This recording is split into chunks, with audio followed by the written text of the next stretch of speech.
I go straight from the bank, gassing up the tank, cranking up the radio, playing old Hank. It ain't that long till I'm back at the pond. I'm pulling up the truck down at the dock. It's time to do some cruising, baby, get a little stuck. It's a Saturday joyride. Good morning, everybody. We are on a extremely dusty site today.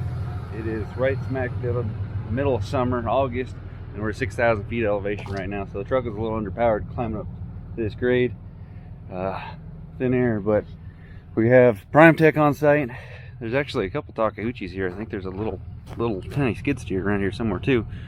But the TL12 with FAE heads on it, and we worked here yesterday. We just got to water everything, but there is a bunch of piles of terrible mulch that was pushed up with a dozer. So our main goal is to get those piles broken down into something like this and get all this greenery, underbrush stuff, so this place looks nice and fire safe. So we get the old Prime Tech's got to get it unloaded somehow, and that's where the steel tracks come into struggles, because they can't just drop it on the blacktop without hurting something anyway. See if we can figure this out.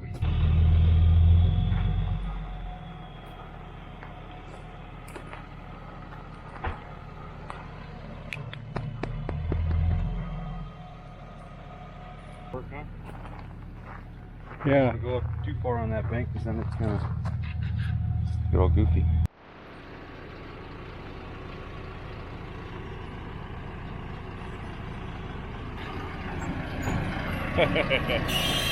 Perfect. All right, let's get some water on the ground and get to work. I got this 3,000 gallon tank is full, running off this whole Honda, so a big old Rainbird. We're gonna let this thing rock and roll for a little while. Go out there. I think it's gonna be tough keeping up with the dust that the Prime Tech's gonna be making, so I probably won't even hop into 12. Though it ran yesterday was 12, but we'll see what it does. 500 out there now. He's got another 1,000 gallons. That's just what it takes when it's just extremely dry. He ran for a minute and it sucked. What this thing do? Just run out of gas? Hey, we're out of gas. And I'm right here to start making dust. I don't think there's very little water.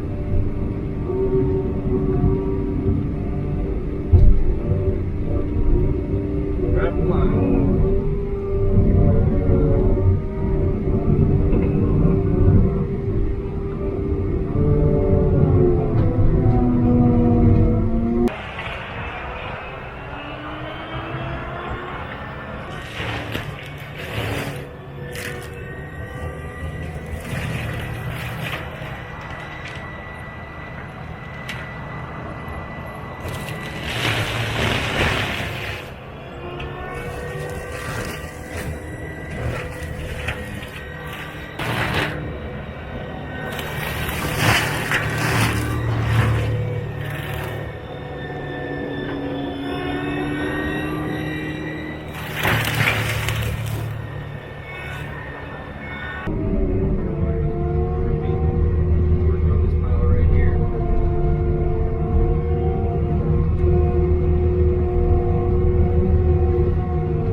So if you guys didn't know why we are putting water down, it is primarily for fire danger. We're running carbide teeth, and carbide don't spark like your standard steel teeth will.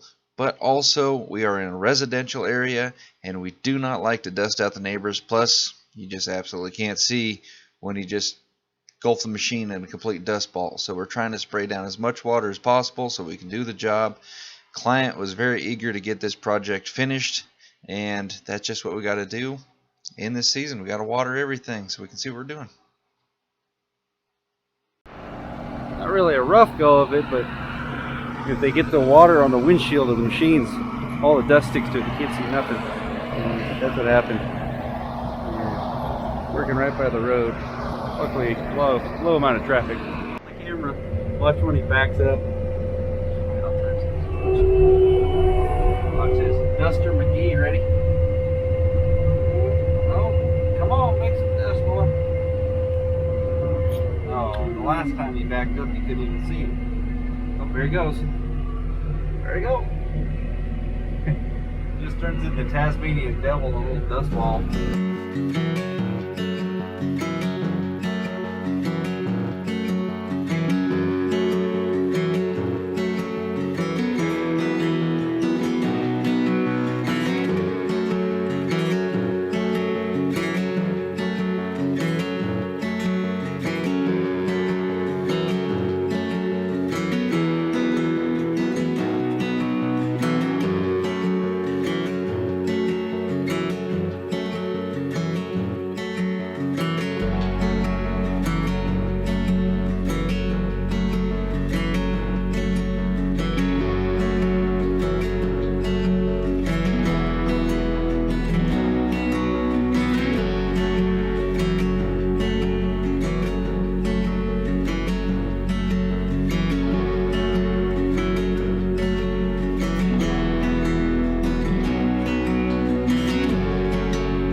All the smoke, there's a forest fire a couple miles away. We got rid of all those big piles out there that pretty much still maintain moisture in the middle of them, so it wasn't bad.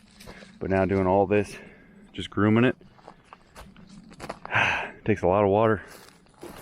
Try keeping the dust down even at all. Try setting up the big sprinklers.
get to dancing, I get to chancing, kissing that country girl, romancing, a whole lot of love, bumping out of the bar. A little quick job recap as I'm headed out for the day.